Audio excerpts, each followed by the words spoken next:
Hi, I'm Celeste Carrillo, and this is my research project. And I just wanted to give a little bit of personal background before I go into my actual research.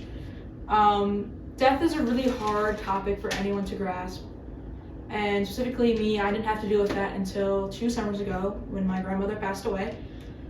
She had raised both me and my sister since we were born because my parents were always busy downtown working and commuting.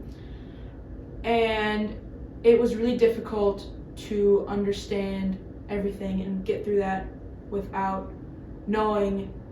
There's a sense of not knowing what's going to happen, and I think that goes for anyone's death, and it's really hard to deal with all that at once. And so after she passed, I turned to Caitlin Doty and her channel Ask a Mortician to learn more about the grieving process and the death process and what goes into making a funeral. American Death Culture: Understanding Society's Pressures, Embracing the Good Death, Finding Death-Positive Education, and Discovering Alternative Funerary Practices. I will start at the birth of America as a country. We see during the 18th and 19th century the Revolutionary and Civil War both take place.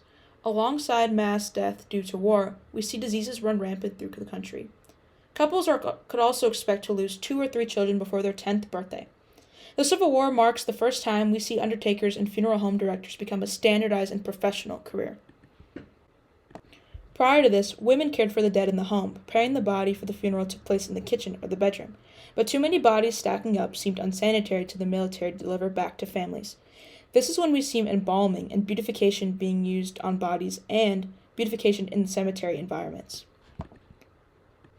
President Lincoln was actually the first president to be embalmed, since his body was taken on a tour of the country by train. He traveled 1,600 miles from Washington, D.C. to his home in Springfield. The public were encouraged to visit and view Lincoln as he passed through the states. This level of show with corpses became extremely popular to undertakers began to transform into morticians. If you're unaware, embalming involves flushing out the natural fluids of the body and replacing them with a mix of formaldehyde and methanol, similar to the mixtures found in the jars of animals in the museum. The mixture injected into a human body is a clear color. The yellow tint comes from the slow decay of the corpse. The mixture used for viewings or wakes is a pink color to create appearance of life or freshness. Because the body is not completely sealed underground, your body will return to decaying, unlike the fish in the jars. Embalming does nothing for the body besides keeping it up appearances. It is simply a cultural phenomenon. In reality, embalming takes away all of the valuable nutrients found in bodies and turns them into, lack of a better words, toxic sludge. Similarly, cremation does the same thing. After leaving the kiln, you are only left with a very minimal amount of nitrogen and phosphorus in the form of your bones that are pulverized. You'd be surprised exactly how many people don't understand exactly what cremated remains actually are. You are immediately turned into greenhouse gases. The nitrogen and phosphorus in your body are also barely usable for the plants that need them. In many situations, bodies are embalmed before they are cremated, which also releases gallons of formaldehyde into the atmosphere. Things like Botox, plastic surgery, cavity fillers, joint replacements, and other unnatural objects in the body are also burned or melted into the cremation process, releasing a mix of other chemicals into the air as well. Not to mention how much fuel it takes to break down an adult body by fire. Most Americans choose a wake, followed by a procession to the cemetery, followed by a burial of casket or coffin in the ground, or a wake, followed by cremation, and then the family would pick up the ashes or have them buried somewhere special. You wouldn't be surprised to know that most people know exactly what they want for their funeral, or how they want to be remembered. And not all funerals are the same. I'm familiar with many aspects of the traditional black funeral or homecoming in my community. I actually went to school with one of the heirs to the largest black funeral homes fortune in the Chicagoland area. The idea of the black American funeral is elegant, high class, and a celebration. There is a range of emotions for a homecoming celebration. And I've also observed the importance of buttons, medallions, t-shirts, and other wearable pieces to show off and continuously carry another person with you and remember their life. Although these traditions are rooted in the African American community and can be traced back to times of slavery, they become the traditions of other marginalized groups and minorities, specifically those I have observed them with my Mexican family members. An American funeral normally costs between $7,000 and $12,000. The default and cheapest option being cremation, where the ashes are claimed and cared for in the house or spread somewhere by a loved one, and there is no funeral director input.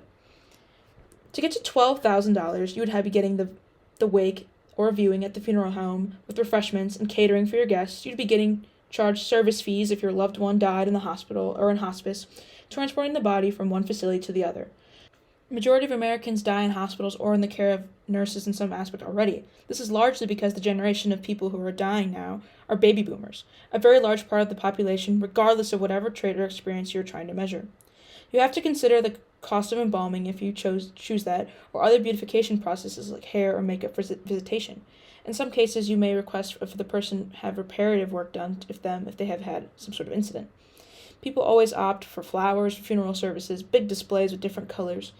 You would also pick out a large casket or coffin lined with the fabric of your choice. Then if you are buried or your ashes are, you'd need a burial spot and a headstone, which would be engraved or some other way customized. Even though this is a long list of things, they all seem like common sense. You would want these for yourself and your loved ones. All these processes seem like just the basics, but they are extremely expensive. So isn't everyone entitled to the funeral they want regardless of the huge price tag? And so I want to emphasize that this is the mission of Caitlin Doughty. She started her career working in a crematorium in California after finishing her bachelor's in medieval history at the University of Chicago. She then went on to get her associates in mortuary science in California. Doughty is very interested in helping people come to terms with death and move quickly through the grieving process because of a traumatizing incident she witnessed as a child. She started her YouTube channel to help desensitize audiences from death, making informational videos about funeral processes while also sharing her interest in death history. Through fun storytelling and visiting historical sites and meeting with experts. At the same time, she founded Clarity Funeral Home in Los Angeles, which focused on the customer's wishes, flexible practices, family inclusion with the process, and affordable rates to the underprivileged populations found in Los Angeles and the LA area. But her most important work is founding the Order of the Good Death, an organization focused on the 4 pillars of environmental impact, financial disparity, death rituals, and access to the funeral that you want. She created a community of funeral industry professionals, academics, researchers, community members, artists, and other death-focused people who are helping to change Big Funeral into a welcoming environment and turning the process into something that is easy to navigate. Doughty is undoubtedly the face of the modern funeral movement. She's also the victim of hate and ridicule from older, money-hungry funeral home owners who capitalize on families who are grieving and unprepared and misinformed, and therefore incapable of completely understanding what they are being persuaded to purchase in vulnerable times. Doughty believes that every person is entitled to the choice of funeral and uses her platform to share and boost alternative death practices as well. Katrina Spade is another founding member of the Order of the Good Death. While finishing her master's degree in architecture, she drafted the idea for a vessel that could turn the human body into compost without chemicals, while also being compact enough to be used in urban spaces. Her idea turned into a company called Recompose in Seattle, Washington. Her process uses a specific mixture of plant matter that breaks down the body through natural processes. All they have to do is monitor the air temperature and check to see that the body is decaying at the appropriate rate. After 6 weeks, the corpse would turn into a cubic yard of nutrient-rich compost soil, so that can be claimed by the family members or loved ones in a small gallon-sized can or in full. If they choose the smaller can, the rest of the soil will be donated to a conservation organization of their choice. Most notable was their collaboration with the rehabilitation of wild salmon habitat in Washington. Whereas embalming and burial doesn't allow for the nutrients from the body to reach the soil and help the planet, Spade allows it to, while directly helping other environmental issues along the way. Spade offers their services for $7,000 flat in the states where it's legal, making it one of the cheapest options for a funeral in the country, while also directly contributing to making the planet better. If Spade is covering the environmental and financial pillars, and Doughty is covering access, then who is covering the ritual? Alula Arthur is a death doula. This is most likely an unfamiliar profession for normal audiences. As mentioned before, most Americans die in hospitals or in hospice care. Most Americans die in predictable ways from diagnosed illnesses, known issues, or old age. Many more people are aware of the decline in health, and they are not senile. This creates a lot of anxiety, fear of the unknown, and fear of death that are very valid feelings. So why should someone have to go through that alone? This is where death doulas could come into play. After meeting with a woman with terminal cancer while on a vacation bender, Arthur learned a lot about this woman's life and realized how many people could use this service, talking to people about their death. When she returned home, she committed her life to providing this service. In her work and her presentations at conferences, she explains how beneficial it is to go through your will, your dreams, your unfulfilled goals, your finances, and your funeral plans with someone else. It helps create a happy end of life, ensuring the person gets exactly what kind of funeral care they want. This then relieves the duty and guessing game from their loved ones. Arthur asked that more people participate in this profession because it would benefit so many people. Caitlin Doughty, Katrina Spade, and Alua Arthur are 3 major contributors to the movement for American funeral reform. Their commitment to each pillar of the Order of the Good Death and their strong friendship between all of them allows this movement to move at a united front. It is rushing to see a powerful movement being pushed by 3 women, and in Spade's case, a masculine queer woman. As mentioned before, in American history, funerals always started with a female presence.